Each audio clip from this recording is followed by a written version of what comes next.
Hello and welcome to Happy Cells and Souls. My name is Julie Powers and I'm a licensed Zumba instructor and a business partner with the Juice Plus company. My mission in life is to help people understand that life is better when they're dancing through it and to inspire healthy living around the world. But my expanded mission is to create better health at the cellular level and more joy at the cellular level. I believe we only get one body while we're here on earth and we better take care of it because it's the only place we have to live. But while we're here, we're also supposed to spread light, love, and joy in the world and make it a better place. And so that brings us to these conversations. I have had the privilege of getting to know so many different people throughout my life from all different walks of life. And what I have found is that we can learn something from everyone. It doesn't matter if we share the same political views, if we come from the same backgrounds, culturally, socially, politically, it doesn't matter, because if we keep our minds and hearts open, we can learn from everyone. And I love talking with people who have some way of impacting the world in a positive way. And today we're having a conversation with my friend, Cindy Sebastian, who I've known for a long time now. And we are partners together in our company, and we are out there inspiring healthy living around the world together. But she is also a mom of a cystic fibrosis son. And I would love for her to talk about what it is that has made her life so interesting and challenging, and yet given her so much joy in the world of cystic fibrosis and that whole journey. So Cindy, welcome. And tell us, first of all, for those people who don't know what CF is, what is it? Well, cystic fibrosis is a genetic disease that you inherit two copies of a gene, and you're born with it. It's the most common genetic disease that there is. And in order to have a child with CF, you have to have two copies of this same gene or a mutation of this gene. And it's, like I said, the most common genetic disease that there is out there. So many, it's 1 in 1,000 births actually have cystic fibrosis. So it's very, very, very common. We've made a huge amount of strides in the last probably 30 years. My son is now 33. And when he was diagnosed at about 15 months, only 50% of them live to be 18 to graduate from high school. So right now we are in late 30s and early 40s. 50% are living that long. So we've really made a lot of good strides with CF. And that's really due to the overall fundraising and research that CF has provided. So cystic fibrosis I mean, we've talked about this a lot over the last however many years. And so I understand what it is, but I would like for you to give kind of an overview of how it affects the lungs and what kind of treatments people normally have to have, like with the vests. And, how does that affect them? And then why is it that they end up on the transplant list for new lungs? Well, it's not just the lungs, Julie. I know we have focused on the lungs a lot. The lungs are generally where someone with cystic fibrosis will get into trouble, but it definitely affects the digestive system, and that's how my son Mikey was diagnosed. He just had a lot of frequent bowel movements and just really didn't kind of was almost a failure to thrive child. So one of the tests, the first thing the doctor ran was a sweat test. It was just how it was identified back in 1989, and it was positive. And they test the sodium levels in your sweat, and that's how they determine if it's high or if it's within range of normal range. So for many years, pretty much that was all it was. He took pancreatic enzymes every meal, so every time he ate anything, he had to take these enzymes, and it was quite interesting. He learned how to swaddle a pretty good sized capsule when he was 4 years old, because we used to have to open them up, and they're like these little bitty round balls, and you had to put them in like pudding or something like that, and it was a real pain when you traveled anywhere, or applesauce. So he still continues to take those to this day. But what happens is over time, they get respiratory infections, and the lungs are just, they get really stick, thick mucus. And so what happens, there's a lot of scarring and a lot of damage over time from infections that they have. And it's very common for cystic fibrosis patients to have to go in for what they call a tune-up in the hospital. And they would sometimes stay a couple of weeks, and then through medications and therapies that they've been able to do, a lot of times they can send those patients home to have IV therapy, and the parents can do that for them. So that makes it a lot better. The kids don't have to spend as much time in the hospital, but it does require them to go in the hospital on a somewhat regular basis. When Mikey was little, he was only in, I think, twice until he was about 15. And then it was like every few years he would go in, then it was once a year, and then it was like twice a year, and then it got to be 3 times a year. And at that point, things were looking a little bleak. So in general, does it normally start with digestive issues and then progress to lungs? Or is there something that sometimes people find out the diagnosis because of respiratory issues at the beginning? A lot of times in infants, it's the digestive. A lot of times they'll have like a bowel obstruction when they're born, and then they know, oh, that might be cystic fibrosis, so they test for it immediately. So that is when you're in infancy. Most of the time, it's the digestive system, and but then sometimes it's just the lungs. So it's kind of Right. both. And there's a very small percentage of CF patients that don't have any digestive issues, but it's very small. Almost always the pancreas and the lungs. Right. And so since they don't do pancreatic transplants, that's not something that's out there right now, right? I mean, I haven't Not heard of really. that. But lung transplants are available, and they have been for a while, and they're getting better and better at matching people. So that is generally what happens. And I remember that when Mikey, his oxygen intake was decreasing, and it was getting very, very scary. And can you kind of tell people what the progression was like before he was put on the transplant list, how long he was on the transplant list, and then how that worked out?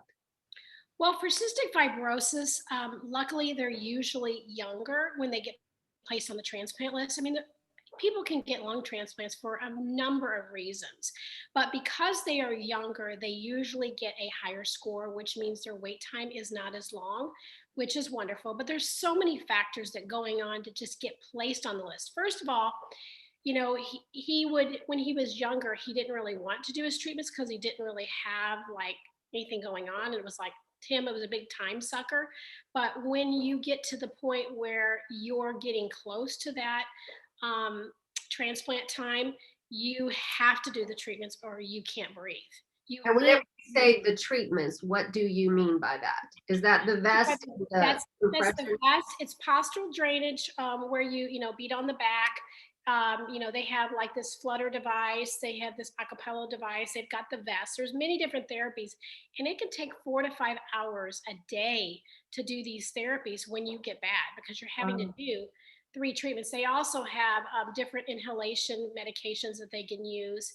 And there are some really new drugs that are really making a difference for CF. Unfortunately, that did not come out until it wasn't made available for my son because he has 2 different kinds of genes. He has a Delta 508, which is the most common gene for CF, and then he has a mutation, a no nonsense rare mutation, which the newer drugs were just for a certain small number or for people that had 2 copies of the Delta 508. So it was a little bit, I mean, just a little bit too late for him to try those therapies. So, we are so blessed because, we have transplants available. And I think the first transplant in St. Louis, which is one of the first CF centers that did it, was in about 1999, I think. He was just a little bit guy. And, it was very experimental. And most of the time they did not live long. So in order to be able to place on the list, you have to go through a whole series of tests. First of all, your lung function has to be under 30%. The sweet spot, they say, is 30% when you start the process. Sometimes it doesn't always happen because you just don't want to face it. You're not ready. You're like, and it was interesting. The doctors told him, which he didn't share this with me, February I guess 2017, they go, Mike, I think you're going to probably need to be listed within the next year. And he goes, I'm going to show you. I'm not going to. And by golly, I mean, right at a year, they were having the same conversation. And at that point, he was 27%. And by the time he actually got his transplant, he was 17% lung function. So imagine, Wow. the majority of your lung function. I mean, it's a horrible way to live. It's a very scary way to live. You have to go through all these tests, which are exhausting and very scary. And I remember one of them, he went, and I can't remember what the name of it was, but he had to put like this big mask over his face, and like he felt like he was suffocating. Mm. Like if she had not been there saying, it's okay, it's almost over, like talking to him, and he goes, Mom, I never want to do that again. I never want to do that I just again. can't imagine. I can't imagine because you've said that, just imagine that you're breathing through a straw Mhm. all the time. And, if you're watching this and you have a straw, go get it and try breathing through it and just keep it in your mouth for an extended period. And that's kind of what it's like because you can't get a good deep breath. And Mikey was dragging his oxygen tank around with him whenever he had to go somewhere. And it was very troubling because once you start getting into that danger zone of the oxygen, then you need a transplant. You need a transplant. And I've done other conversations with people about organ donors, and I had one about living organ donors and being able to donate, whether it's blood or a kidney or things like that you can do while you're alive. But lung transplants, somebody has to go for you to get the lungs. And it is such a huge gift and a huge blessing. And so if you're watching this and you haven't already made a note on your license or registered with the organ donation site, or you've told your family members that you want to be an organ donor, please consider that, because when you're done with the body, let somebody else have it, right? I'm always like, I want to recycle every part of me that's usable, right? But can you tell me in a few minutes what that was like for you as mom? Because I can't imagine. I've had a child who passed. I know she's good to go. She had a very difficult life for 8.5 years, but now she's fine. And I wanted to donate something of hers when she left, but there was nothing that I could donate. There was no organ that wasn't already compromised, basically. So to think about somebody passing and giving your son life, tell me about that. Yeah. Well, I hadn't really allowed myself to think about him getting a lung transplant because, the hope is that you don't have to go down that road because it's not a cure. Okay. It is definitely not a cure. It's a can be a short-term fix. It can sometimes be a long-term fix. I know people that are like 20 years out with their lungs. It's kind of rare, but it does happen. And so you don't really want to think about it. But when we knew, he came to me and said, Mom, I got to do it, which I wasn't really surprised because I could see, I mean, he had he's Mhm. down to about 125 pounds and he was just a bag of bones. And I knew things were not going well. But when he said it's time for me to get listed, I'm like, he's like, let's just think positively. We're not going to think negatively. It's all going to be great. And I'm like, okay, we got this. We got this. And Yes. so he got on the list, and it was probably um, really, it was just 2 weeks and 6 days that we got the call. And it was on Mother's Day, no less. We'd had lunch, and we went out to lunch, which was a big ordeal. We went back to his place and visited with him for a little bit. And I cut his hair because I said, you might get a call today. Wouldn't that be the best Mother's Day gift ever? And so it was 7 o'clock. We just got home. I pick up the phone. It was him. And he goes, Happy Mother's Day. And I'm like, are you kidding me? And he goes, they just called. They have a perfect set of lungs for me. And I'm like, I literally dropped the phone and I screamed because I didn't even know what to do. I was so excited. I remember that time. Yeah, when we got back in the car, we drove up in, and they tell us in the training, you know, hurry up and get here and then wait. And sit and wait and wait and And wait. they were not kidding. They were not kidding. So we got up there. He's getting all these pre surgery stuff, and we get there, and it's about 11 o'clock at night. They're like, it's going to be tomorrow. It's, and what I didn't realize is that this family had to say goodbye. Right. And this mama probably didn't want to say goodbye on Mother's Day. Right. And while they made that decision on Mother's Day, I will forever be grateful to her because she had to say goodbye and I got to say, you know, hello again. He Right. got another chance for life. And so it was actually not Mother's Day, it was the next night. I mean, like he went in it and I kept pushing it back, but it was probably about 7:30 before they took him back. And one of his lungs was stuck completely to his chest cavity. It came out in 6 pieces. That was Right. not part of our good, juju plans.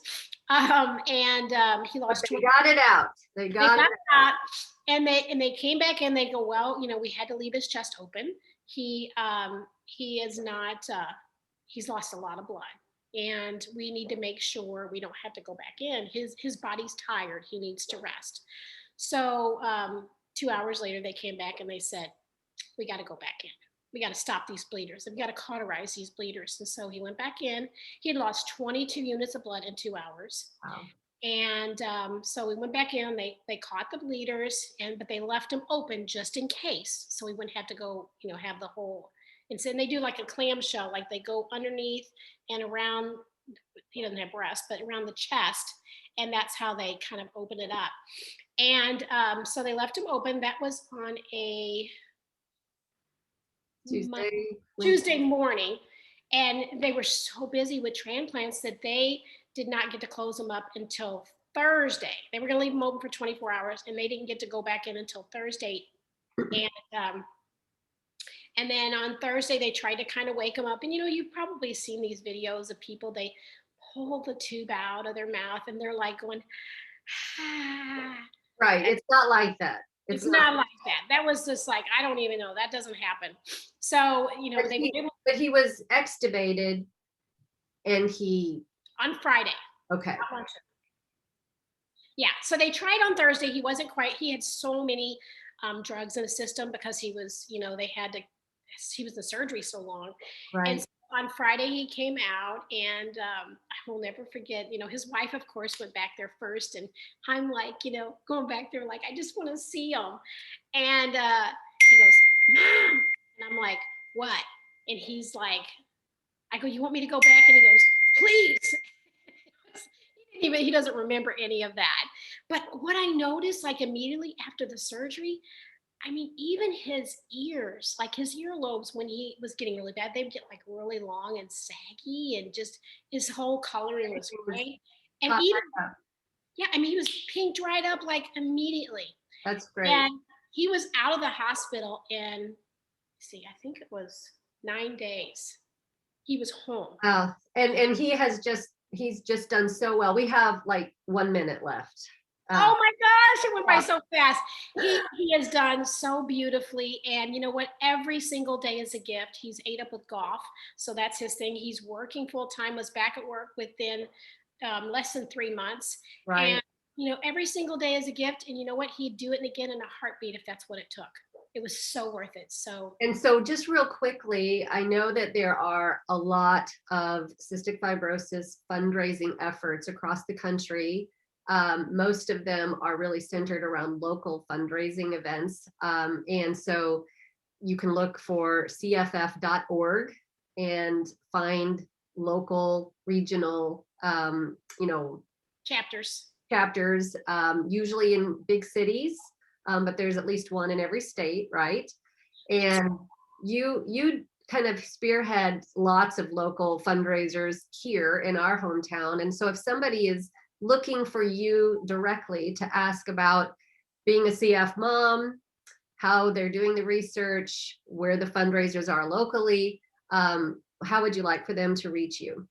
Well, they can reach out to me personally on my Facebook, Cindy McNail Sebastian, or Hike for CF. That's my hike page. That's where I do all of our events, and I put that out there. So yeah, either one of those is fine. I'd be happy to help talk to anybody because I've been there and I know what it's like getting that diagnosis and really moving through transplant as well.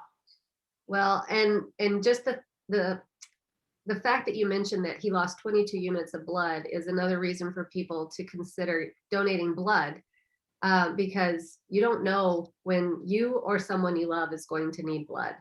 And that is something that you can do over and over and over again. And it's an easy recovery period instead of being a living organ donor, or having a tragedy befall your family and being able to donate life to someone through that. So, Cindy, do you have any last words?